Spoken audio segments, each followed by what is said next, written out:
Hey there, hi there, ho there, and hello there, and then a gracious good Saturday morning to you. Welcome back to another exciting edition of the Cardinal Couple Radio Hour podcast, where we discuss the joy and excitement of UofL women's athletics. Some very, very fun and exciting, and some interesting things happened over this past week that we're going to cover in today's broadcast with you today. Some good things going on for the Cards, and some interesting developments as well as we will explore all those. We've got an action packed show for you today, and we've got three in the house today as Daryl is out at the mysterious appointment at 10 o'clock, so we don't know what that involves. Uh, and Case is sleeping in, and well deserved after the week he had. So it's me and Jeff and Jared here on the broadcast with you today, and we'll get into all these things and more for you on the Cardinal Couple Radio Hour podcast. As we like to do, we kind of start out with the catch up with the guys that are on the show today, and so we'll go ahead and start with you, Jeff. An interesting week for you, and you avoided the big win that rolled through here on Wednesday night. Yeah, it did. It was, it was a week. Work is work, which kind of sucks right now for me, but that's okay. Yeah, managed to avoid. I'm in kind of downtown J-Town area near the square, which was nearby, but not immediately threatened by the big tornadoes that came through a couple of days ago. No real damage here. I mean, a few little tiny little sticks down. That was about it. So nothing much here. Did get some pretty good wind, but fortunately, no real damage came of it. So good. It's April in Louisville. It's time for spring storms. It is indeed, yes, Yeah. and certainly it is the time of year when the old veterans like me who've been around since a while and remember the '74 tornado always kind of get a little antsy around April, no matter what's going on. So, and I'll get into my dilemma in just a little bit on that. But let's go over to Jared, who's been taking selfies all over Louisville with himself lately. And did you manage to get pictures of anybody else the whole time, Jared? I know you were at a softball taking pictures of you, and what else did you get into this week? Yeah, I had softball a couple times this week, and unfortunately, the softball game from Tuesday ended so quick that I had plenty of time to head over to baseball that same evening for their breast cancer awareness game. They both ended quickly this week so far. Yeah, yeah. Thankfully, yesterday's was quick on the other side, the right reasons, Yeah. not the wrong Positive reasons. reason, that's right. So other than that, it's grad photo season. So I was in Lexington getting a tour of UK's campus, taking grad photos for somebody out there. And then I actually got to work with Liz Dixon on her grad photos yesterday, which was really cool. Nice. And got a chance to really talk to her, which you don't really get a chance to talk to the players as much in season. And we went over to the Huber Center there on campus, and they had a lot of trophies out due to some recruits that were visiting and Morgan Jones on campus this weekend.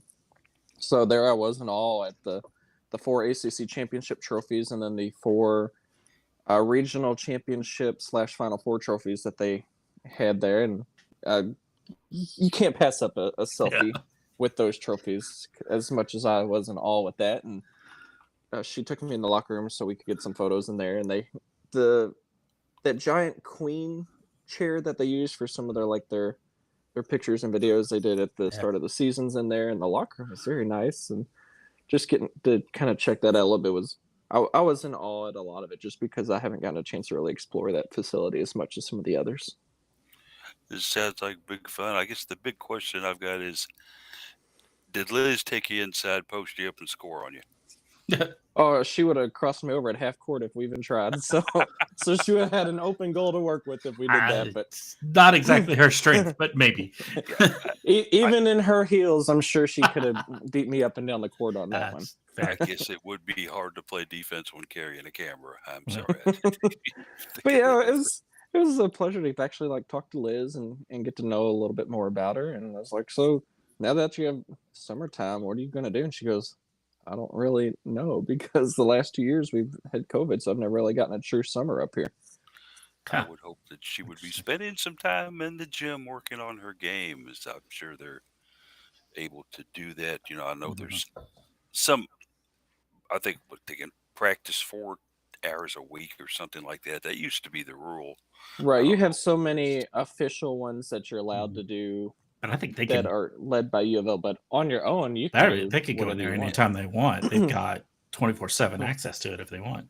Right. And I told her, I said, besides, with you being in the gym and doing what you got to for that, take some time, go explore the city because she Yeah. knows nothing outside of campus. I said, go check out some of the concerts or the museums or go to the zoo or just do something, go explore and be a tourist in your own city here since she's never really gotten to check out the city much. Volunteer to read at a grade school and walk in and scare the crap out of 35 kindergarten kids. My God, what is that? Hi, I'm here to read about Tommy the Train. Yeah. Everybody shut up and listen. Love Liz, though, and certainly I hope she does get the chance. And I think she could go into that gym and work with Alexa Mobley all summer long and probably get a I, good workout. I did ask her, I said, what did you say to get that technical? And she goes, to be honest, I really don't remember because I didn't direct anything at anybody as much as just out in the open air. Yeah. And I guess when she said it, it must have been enough that it warranted a technical, Huh. even though it wasn't at a player. She knew exactly what I was talking about, so we got a good laugh out of it. She just goes, I really don't remember what I said. Being is that voices carry and referees have rabbit ears. Yes, if And there's certain words thin that you skin. mutter, yes, if you mutter certain words without any true purpose and direction in where you're throwing your voice, if a referee hears it, that's Yeah. that's something they're going to tee up every time. But certainly hope that she gets some work in. As for myself, a very interesting week beginning on Wednesday night, indeed, when tornadoes were spotted in the area where I live in. Came through and although did not do any damage to my house, we're all fine and everything's good. Some landmarks around my area here in Fern Creek and Barstown Road did sustain wind and other damage, and a very scary sight indeed to go back the next day and take a look at where this thing came through and kind of trace it the way it hit. We were very lucky in the fact that we did not get any damage, but we are fine. Just a ton of sticks to pick up from my tulip poplar, which will drop trees even if you just kind of walk by and cough in front of it. It will throw a couple branches down at you. I've never seen a tree shed as much as a tulip poplar, and this is a fully grown one. So we play pick up sticks a lot. Yes, we do. Other than that, yeah, other things going on. Certainly an exciting week, and we'll go ahead and since Case is not here, and I wonder if we should try and call him at home and ask him if he wants to do scheduling on Twitter real quick. He's probably Poor guy. asleep. Pretty Yeah, whooped out. Yeah, he said had a really long week apparently. So I'm sure he's probably still either grabbing pillow or rolling over and yawning and deciding, wow, do I want to eat breakfast now or at noon? Nice options to have, certainly for him. But Yep. so with him out, Jared, you're about the only one who can go through schedule on Twitter with any ease and clarity. Whenever I do it, it's kind of a well, I don't know how you describe it, a scavenger hunt. So, Jared, Yeah, well versed at this, our backup on it, so it's all yours, pal. Take off with it. yeah, let's see how quickly we can get this done. It's 11:09. So, Twitter, some of our absentees today include Case, who tweets out as best case scenario. It's just BST, no E in the word best on that one for Twitter handle purposes. Daryl, who's also out and about, tweets out as Daryl Faust 4, just the number 4, not spelling out 4. And then those that are in house, Paulie tweets out as Cardinal Couple. Jeff's got a couple Twitter accounts at Jeff McAdams and at Card Couple Radio. I think there's been some softball and volleyball related tweets out there. Yeah, I've been doing some softball tweeting. And then myself, I just tweet out as Mr. Anderson Jared. Moving on to scheduling. First thing that's going on campus today that is, I believe, already begun this morning, kind of early, was the day 2 of the Louisville Invitational Track and Field at Owsley Frazier Cardinal Park. So that's going to be going on campus. Expect some delays with traffic and parking in that area if you're going to be near on campus. Besides that, the Women's Golf ACC Championship. Day 3 continues. Louisville's team as a whole finished 10th overall, so they did not qualify for that part. However, to my understanding, I think we did have a player finish pretty high up there, 3rd place individually, and that was Kendall Griffin. So she will continue on for kind of what we'll say the playoff portion of the ACC Championships, and would be in a good spot for her to advance and qualify for the NCAA Championships as well with a strong performance here. Also going on today, we've got right about the time we're going to be wrapping up here, Lacrosse will be up at Syracuse. That's a noon start. Syracuse, depending on what poll you look at, is anywhere from number 2 to number 5 in the country. So they've really got their hands full up there on that one. I believe they play indoors for a lot of their matches up there, so weather shouldn't be a factor. On campus, we've got softball is going to be game 2 of Syracuse, so it's kind of a Syracuse hate weekend is what it feels like. Cards run ruled the Orange in 5 yesterday, which was fantastic. It's a very quick game. Hopeful to see the same today. A quick note on that is Taylor Roby is 5 home runs away from tying the career program record for home runs. Seeing as of right now, she's also planning to return next year for her COVID year, we expect her to shatter that record by the time she does graduate officially. Baseball wraps up their final game of their 3-game series against number 19 Florida State in Tallahassee. They're looking to avoid a sweep right now. They've struggled so far this series and want to bounce back. Moving on to Sunday, softball wraps up their series against Syracuse at noon. Interesting time to have a noon game on Easter Sunday, so we'll see what the crowd turnout looks like for that one. Women's Golf ACC Championship will wrap up on Sunday as well. Women's tennis will head down to Wake Forest and Winston-Salem for a noon start as well. Another one that interesting that they've got some Easter Sunday early games going on. Fast forward to Monday, Lacrosse will remain on the road. They're heading out to the New York area to take on Niagara for a noon start on Monday. That one, we'll see what type of video they may have to offer for that one. If you're on campus Tuesday, baseball will take on Kentucky at 5 o'clock, early start, so plan your work schedule around that. Moving on to Wednesday, we will see the start of the ACC championships for both women's tennis and men's tennis. Both of those are down in Rome, Georgia. Those will also continue on to Thursday, on to Friday. Friday will also begin the men's golf ACC championships down in Panama City Beach, Florida, at what they're saying Shark's Tooth. Rowing will finally get back in action after a brief hiatus, and they will be at the Lake Wheeler Invitational down in Raleigh, North Carolina, so a little bit warmer weather than where we've had here. Track and field will head on up north to the Bloomington area for the Indiana Invitational. It's a quick trip up there before they actually return home the following weekend after that. Softball starts their series at Virginia Tech, who is top 3 in the country and got a big-time series win against Florida State a couple weekends back, so that'll be a good one to keep an eye on. And baseball will start their series against NC State at home. And then by the time we get to next Saturday, we'll see both women's and men's tennis championships continuing, men's golf ACC championships continuing. Track at the Indiana Invitational will be on day 2. Lacrosse will have their senior day at Cardinal Stadium. It won't be at the Lacrosse Stadium. It will be at Cardinal Football Stadium, and that's going to be starting at noon on ACC Network. So for myself, I'll be out for our radio podcast next week. We'll see kind of what works on that. And then softball will be on the road once again with Virginia Tech, and that gets us to at least the end of next week's show. And so there you have it. Events to view online via the ACC Network Extra, and also events down on campus.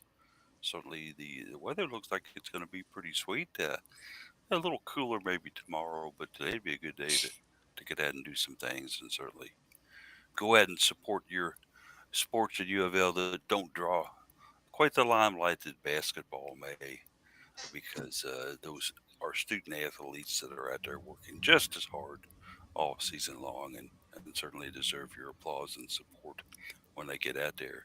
So make sure and do that, okay? Have some fun with that. So we'll get on into the show here and kind of what's going on. I think let's go ahead and start with the spring sports. I guess would be the best way to start at here, and then we'll move into some of the others later on the broadcast. But as Jared did mention, softball last night, Syracuse came into Ulmer Stadium to take on the Cards, and didn't stay around too long, about an hour and a half game as the Cards jumped on them early, put up a big fourth inning against them. And I think what you could obviously say here from this, Jared, is that they were showing no ill effects from the loss to Kentucky earlier in the week. Louisville getting this 8-0 win over the Orange. Yeah, from my understanding, is there's a lot of focus on hitting during this week a little bit after the no hitter against Kentucky in the middle part of the week. And yeah, I mean, right off the bat, you had Corbiotis with a double, his second batter of the game for the Cards, followed by a Roby home run that went somewhere out in the street somewhere, and I'm sure they're still trying to figure out where the ball landed. And it just kept getting better and better as the game went on. Also highlighted by a Carmen Greenwood 3-run homer to pretty much dead center. The wind was also in the Cards' favor at that point. And I was joking with a couple of people sitting out right where that ball landed with Ryan Greenwood, not two batters before, talking to him. I said, I'm going to go in and get us scoring some runs at the plate. Lo and behold, I get in and just in time for her home run. So I got that, at least get some celebrations at home with that one. Yeah, so it was a good win for the Cards there. Certainly one I think that was needed. The Cards are battling to finish in the top 10 of the ACC in order to be able to play in the ACC tournament, which will take place later this month. The top 10 teams qualify. I think Louisville is solidly in 8th place now with the win last night. I'm hoping to maybe gain a little bit, get into 7th here if they can sweep this weekend series against the Orange and move in on Georgia Tech, who I think is in 7th place the last time I checked. But, Jeff, boy, they just came out and Roby crushed one. That ball was just, Yeah, I went back and watched the video of it on the on ACC Network. Was able to kind of roll it back a little bit and try and get a good view of it. As far as I can tell, it landed. The first bounce was at the edge of the sidewalk from Brandeis. What is it? Avenue Road, Brandeis Street, whatever. Brandeis Avenue, yeah. Yeah, it was like on the edge of the sidewalk in the road. Like it didn't quite make it into the road on a fly, but it was right at the very edge of it, which is just a crush of a ball. So pretty impressive. Like I said, if you're driving in the area where there's a game going on, be aware because I mean that really legitimately is a potential hazard there. So yeah, she just ripped it, and I didn't even think it looked like she even swung that hard. Just watching the swing, it was just like casual little do, and yeah, ball's gone. So it's that issue of getting full extension on the bat and meeting the ball solidly, and when you do that, and yeah, your swing angle's correct, you can get a very, very nice bounce off that bat and send it pretty deep. I think on both the home run shots we saw last night, I don't think the center fielder ever turned around to run to the fence. Certainly not on that first one. She was just like, I'm not even moving for that. It's just like she looks and sees it come off the bat and she goes, okay, I'm not going to waste the 14 steps to get to the track and the wall. No, that one's gone. Okay. But so it's all good outing for the Cards here. I think one of the things that I was impressed maybe the most on this thing was Taylor Roby in the circle. As Taylor came out and for the lack of a great effort she had against Kentucky, obviously there was some motivation for her to turn around and kind of erase that memory. And she certainly did, Jared, tossing a 2-hitter against the Orange. Yeah, and I think you can look at it both as just Roby's still going to be a strong pitcher no matter what, and sometimes teams just get the best of you, as well as the fact that Syracuse just isn't a great team, offensively, defensively, pitching. Just Syracuse is a team that you should be able to stomp on and roll right over. And when you have a talented pitcher like Roby, yeah, she should be able to dominate in the circle. I think for today's game, though, we might see more of the Tasha Felder-Sambu lineup to try and give her a little bit of rest, since you'd have to expect that Roby will pitch at least 2 of the 3 in the series. But yeah, great outing by Roby, and I think it's a good confidence booster for her after Tuesday's game. It was 53 pitches by Roby in that game. Yeah, for the complete game. That's amazing. That's a good 2 innings, in some games, and so. Yeah, I think probably 2/3 of those were strikes or something like that. I didn't see the exact Yeah. account, but when she's got that low ball working, and then she does throw to the lower kind of, I guess, half of the plate. She rarely gets many up that a batter can get around on and put out, and then the screwball is working. She can be a very confusing pitcher for those who face her in the circle. And one of the things that I saw with her is that she really seemed to have her control yesterday too. And when she's got her control and it's working well like that, and you're a visiting team playing in those kind of circumstances, good luck. Because when she's good, and she did it yesterday. Jeff, one of the things about this too, you had mentioned the 53 pitches in this thing. The defense backed her up really well on those times that Really good. Yeah, I mean, Syracuse to was get up 53 the pitches, you have to have some batters making contact and being fielded and getting outs by your defense. You can't just do that just with pitching. So it's definitely a combination affair. Um, it's good defense, good infield defense, particularly. Hopefully, your pitcher is pitching such that they're not making good contact and not sending balls flying out into the outfield. And you can play kind of that small ball defense successfully. So I didn't get to watch the whole game, but I watched some of it, and that really looked like what was happening pretty well. as they will take on game 2 today. As Jared mentioned to you just a little earlier, we're going to get a 1 p.m. start against Syracuse on that one.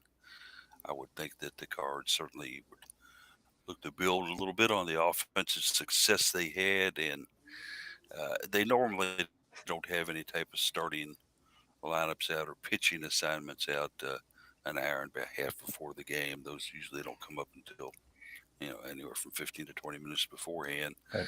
You would have to think, if you're Holly April, though, Jared, you don't use Roby again today unless you've got to bring her in for a few innings to kind of clean up. So uh, the question is now, where does Holly go? Does she go with Sambu? Does she look at Felser? I mean, what's Holly gonna do?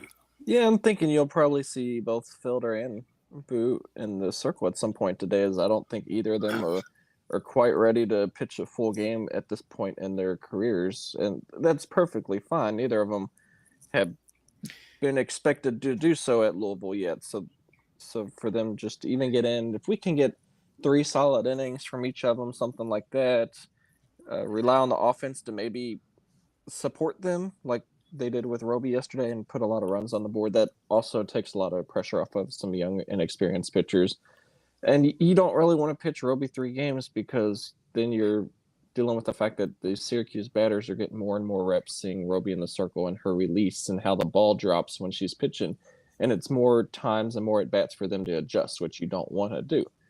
So that's why you need to kind of rotate some of your pitchers just to throw the batters off and keep them on their toes.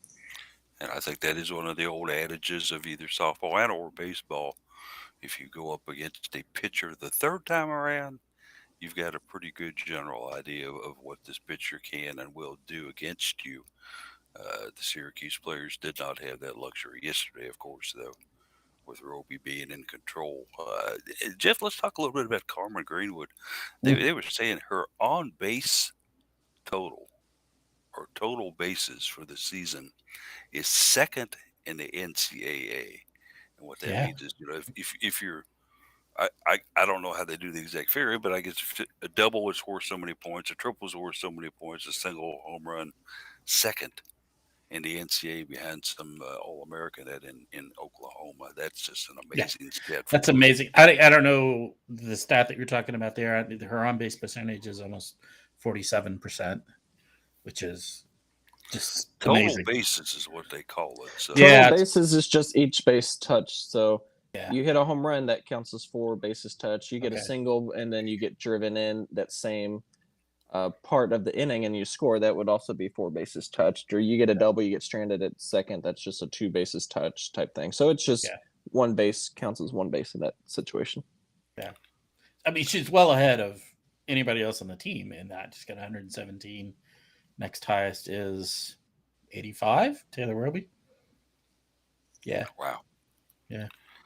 And if you take a look at the first four in the Cardinals batting order, traditionally the first four when you've got Carmen up there, usually leading things off. I think they had Corby Otis hitting second Second, yesterday, typically. Yeah. and then Taylor Roby gets up there, and then right behind her, of course, is the very very good catcher that the Cards have too, and Kendall Smith.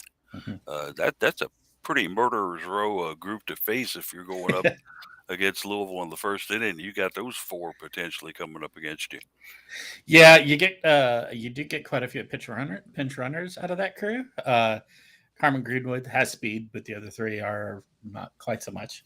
You get some tend to see them get pinch run for a bit, but yeah, I mean, when you're planting the ball out on Brandeis, it kind of doesn't matter, right? So we do have a lot of that this year. We've got a lot of big offense that this team can put together. Um, there's still some more it's still trying to solve, but man, that particularly those first four are just capable of doing things in a big way, and it's a lot of fun to watch too. And after you get those past those four, and Jared, you can give me a little more of your thoughts on this. Obviously, let's face it, you got to play nine out there. Okay, so you've got five more out there that I think defensively they've kind of taken care of the problems, but the bats from, let's say, Kendall Smith on down. What do we see there? What do we need to improve on? What does it look like? Yeah, I think once you get past your first four, so it's just going to be more consistency at the plate. All of them have some power. I mean, you're looking at. I'm just going to go through yesterday's batting order, and you had Dylan Cravens at fifth, who's hit multiple home runs this year. Vanessa Miller batted sixth, right fielder. She's hit multiple home runs this year. Hannah File batted seventh on that one, if I can count right. Yeah, and the unfortunate part for Hannah is that leg injury that was kind of aggravating her Hampered early her on a the little year. bit. Mhm. Right, and she's still. I mean, she's getting up there and still making contact and hitting the ball. She's just not back at full power, not back at full speed, so that's been setting her back, and she's just getting back in the rotation. You've got Allie Alexander at shortstop. Allie's already hit a home run this year, and then you kind of had that controversial walk-off single/grand slam early in the year as well, where, I mean, she's got a little bit of power. Jenna Servy's batting down there, the third baseman. She's the only one in the lineup that I don't think I've seen even hit the fence yet. She Mhm. does a lot more slap hitting, and she'll kind of do the little blooper hits into the shallow outfield. And then you got Maddie Grant, who's the first baseman. She didn't bat yesterday, from what I believe, but she's also been one that can hit the fence. So there is a little bit of power in there. And you got to credit some of our new assistant coaching staff for what's going on with there, and just what they're working on in terms of keeping your body in the box properly and getting your weight shifted around, as well as just enough film study to understand these pitchers, what the release is like, how to expect these pitches to come in, where they're going to drop. So that ball placement uh, is a big factor in terms of when you're making contact, is you want to know where that ball is coming in the box on you, so you can have the bat in the right spot, and you want to hit the sweet spot of the bat. So there's a lot of, you really got to credit the coaching staff on that. I think they made some great improvements just in terms of these players with contact in their swings. I think the old days of, although they can still play small ball at times when the situation warrants it, the days of the old small ball running drag bunt, try to see if we can piecemeal runs around on singles and close plays at the plate and stuff like that. Not so much the makeup of this squad this year, Jeff. Yeah, well, I mean, we had absolutely textbook squeeze bunt yesterday, though. Oh yeah, Was it Ali Alexander? I think laid that one down. That thing was like, get video of that in every teaching softball video around, because that was amazing. Um, they can play it. It's not really, I think, the identity of the team. We tend to swing big a lot, but there are times when they'll come out and they'll play some small ball and can do it fairly well. But yeah, I think the identity of the team is more in big swings. and let's hope that can continue today against the Orange out there at Omer at 1 p.m. So good luck to Louisville softball. I think that one is last night was on the ACC network. I guess this is a network extra broadcast today. Mm-hmm. Then And That then, is correct. then tomorrow's is back on ACC Network. And then back to Sunday, back to the ACC network proper.